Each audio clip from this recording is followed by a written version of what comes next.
자, 그러면 여러분들이 다 풀었다는 전제 하에 지금 교실에서 같이 있으면 아마 선생님이 좀 다니면서 뭐 이렇게 조는 학생들 깨우기도 하고 그 다음에 좀 같이 보자 으쌰으쌰 할 텐데 그게 없으니까 여러분 진짜 자기주도 학습이 중요한 때예요. 지금은 우리가 같이 이렇게 수업 시간에 모여서 하기 이전까지는 정신 바싹 차리고 자기한테 너무 여유롭게 대하면 안 됩니다. 관대해지지 않도록 조금 더 바싹 한번 해봅시다.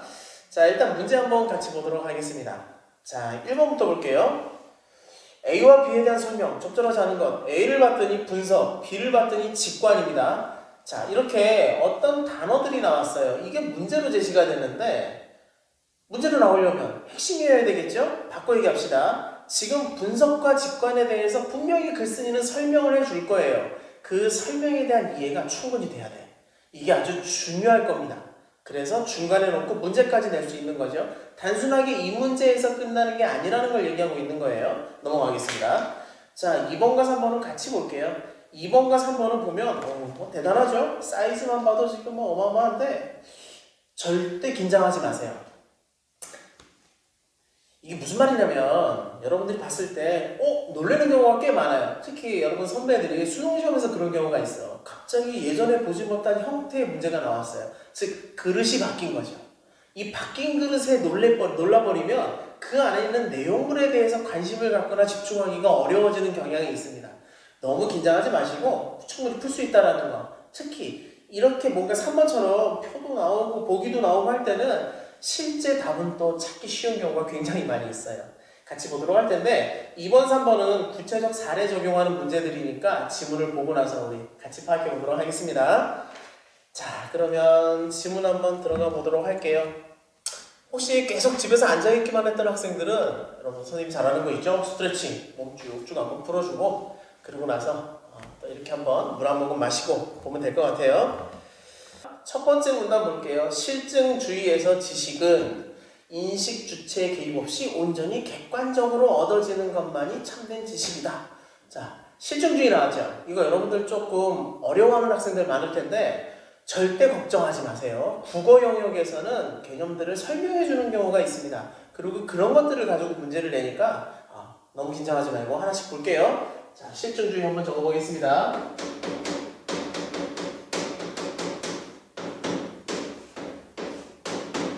실증주의에서 지식은 주체 개입 없이 객관적으로 얻어지는 것만이 참된 지식이다. 자,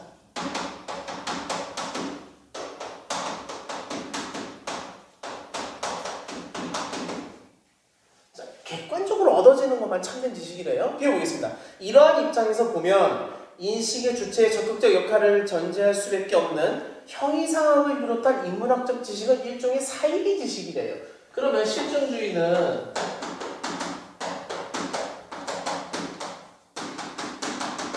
이 특징이 그 앞에 보면은 형이상학이라고 나와 있는데 얘에 대해서 비판적으로 바라본다라는 거 우리가 알 수 있겠죠? 뒤에 보겠습니다.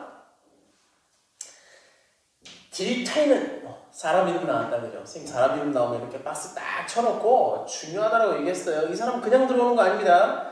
지문을 만든 사람이 의도가 있으니까 이 사람을 갖다 넣은 거예요. 딜타이 무슨 얘기했는지 봅시다. 인간의 모든 지식을 객관적인 과학적 지식을 기준으로 재단하고 평가하려는 실증주의의 반대. 그러면 딜타이라는 사람은 실증주의와 반대편에 서 있네, 그죠? 뒤에 볼게요. 정신과학과 자연과학을 구분했다. 구분했다 체크해 보세요. 자, 여기서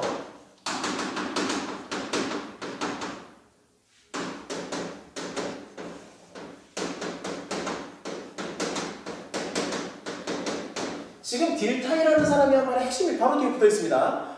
정신과학의 방법은 인식 주체 개입을 기꺼이 인정하는 이해이며 자연과학의 방법은 개입을 철저히 배제하는 설명이다라고 나와 있어요. 그러면 결국 핵심은 단어 잘 보세요. 앞에서 보면 정신과학의 방법은 이해라는 말이 나옵니다. 그런데 뒤에 자연과학의 방법은 설명이라는 단어가 나와요. 이 개념으로 둘 사이를 구분했다라는 거야. 이게 중요한 포인트죠? 이해됐습니까? 뒤에 볼게요.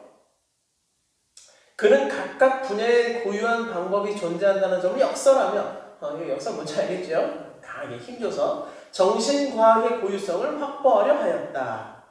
마지막 문장 나왔습니다. 선생님 중요하다고 한 거야. 잘 보세요. 이와 유사한 맥락에서 사람이 또 나왔다. 그죠? 베르그송. 자, 중요하다. 베르그송. 뒷타이가 계속 이 지문에서 중요한 역할을 할 거면 얘기가 이어지겠죠? 그런데 지금 넘어갔어. 누구로?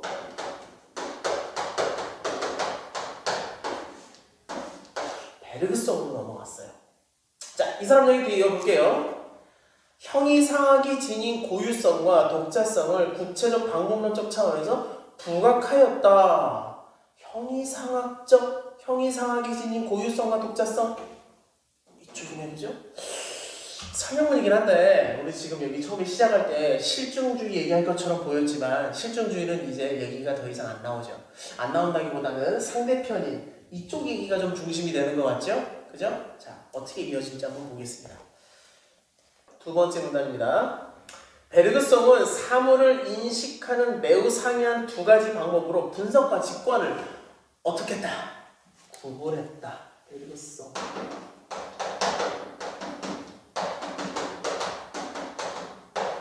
이 두 가지를 베르그송은 구분했다라고 하죠.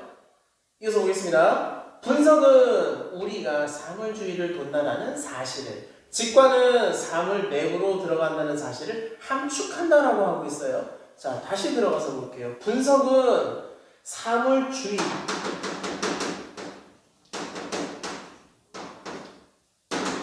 직관은 사물 내부. 선생님이 구분 분석하라고 할 때 특히 차이점 잘 보라 그랬죠. 그 차이점이 핵심으로 나오는 경우가 굉장히 많습니다. 여기서도 아마 그렇게 진행이 될 것 같은데 한번 그런지 한번 볼게요. 가령 예시의 방법을 썼다, 그죠? 내가 소설 속 주인공이 겪는 모험담을 읽고 있다고 하자. 작가가 인물에 대해 얘기하는 모든 것은 인물을 상징적으로 표시하는 기호에 불과하며 주인공에 대한 그만큼의 관점을 내게 제공해 주는데, 분석은 이러한 상징이나 관점과 관련이 있다라고 돼 있어요. 분석은 다시 볼게요. 또 구분 또 해놨다, 그죠? 상징, 관점, 관련이 있다라고 합니다. 뒤에 볼게요. 작가가 묘사한 인물의 성격은 내가 이미 알고 있는 인물이나 사물과 비교해 봄으로써만 파악할 수 있다. 상징이나 관점은 나를 인물의 외부에 위치시키고 인물이 다른 인물과 공통적으로 지니는 것을 알게 할 뿐이므로, 자, 뿐이라는 거 보세요. 뭔가 이렇게 좀 제한하죠? 이런 단어들 잘 보세요. 알게 된 것은 인물이 지니고 있는 고유한 것이 아니며 불완전한 표상이다. 좀 보세요. 자, 결국은 얘네들은 어떻다? 불완전하다라고 얘기하는 거죠. 이어서 보겠습니다. 나오나.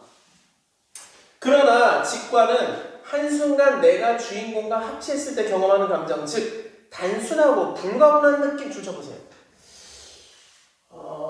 여기다. 직관은 단순하고 불가분하다라고 나와 있어요. 이 느낌과 관련이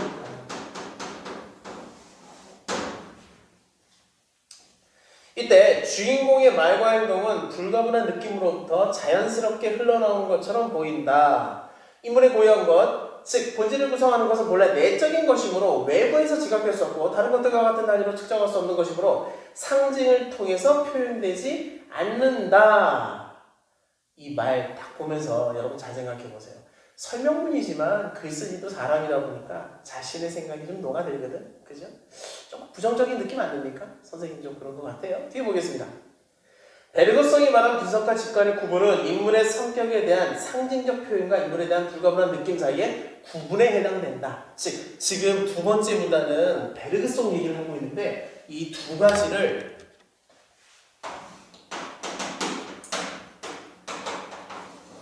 구분해서 자세히 설명하고 있죠. 이거 핵심이라는 거예요. 자, 이어서 보겠습니다. 자, 세 번째 문단 들어갈게요. 분석은 우리가 지닌 관점과 대상을 표현하는 상징에 의존함으로, 상징 여기 또 나왔다 그죠? 끊임없이 관점을 증가시켜가면서 불완전한 표상을 완성하기 위해 무한히 계속되는 방법이다. 자, 무한히 계속된대요. 또한 분석은 이어지죠. 대상을 기지의 요소로 환원시키는 작용으로, 이 기지라는 거 한자 보세요. 뭐 알지자니까 이미 알고 있는 거 이런 걸 텐데, 보편적 개념만을 사용하여 우리에게 이미 알려져 있는 다른 대상들의 측면에서 대상의 본성을 표현한다. 결국 분석의 방법은, 자, 결국이니까 정리하는 겁니다. 이 뒤에 한번 잘 보세요. 줄 한번 쭉 쳐봐. 첫 번째, 그 사물이 지닌 것을 통해 사물을 이해하는 행위다. 줄 쳐보세요. 분석은 좀 자리가 없는데, 사물을 이해하는 행위예요. 사물이 아닌 것을 통해 사물을 이해하는 행위. 이를 통해서는 그 대상이 다른 대상들과 공통적으로 갖고 있는 것만을 알 수 있을 뿐이다라고 제안하고 있죠. 자, 뒤에 보세요. 독특한 것을 결코 알 수 없다. 자, 그래서 핵심 분석은 독특한 것을 알 수는 없다라는 거예요. 자, 뒤에 보겠습니다. 이에 반대죠? 왜 얘기하겠네, 그죠? 직관은 특정한 관점이나 어떤 상징에도 의존하지 않는 방법이다. 직관은 지적 공감이며,